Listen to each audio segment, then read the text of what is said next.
ব্রহ্মপুত্র ইলিশ ভাই, এটা বেচবেন কত করে? 1500 টাকা কেজি। 1500 টাকা কেজি। এটা ওজন কথা নিয়েছে? এটা আছে 1 কেজি 200 গ্রাম। 1 কেজি 200 গ্রাম। ব্রহ্মপুত্র ইলিশ ভাই, এটা বেচবেন কত করে? 1500 টাকা কেজি। 1500 টাকা কেজি। এটা ওজন কথা নিয়েছে?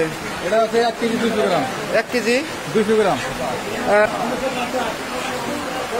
ব্রহ্মপুত্র ইলিশ ভাই, এটা বেচবেন কত করে? 1500 টাকা কেজি। 1500 টাকা কেজি। এটা ওজন কথা নিয়েছে? এটা আছে 1 কেজি 200 গ্রাম। 1 কেজি 200 গ্রাম।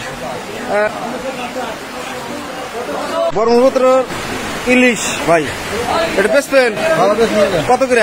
1500 টাকা কেজি। 1500 টাকা কেজি। এটা ওজন কথা নিয়েছে? এটা আছে 1 কেজি 200 গ্রাম। 1 কেজি 200 গ্রাম।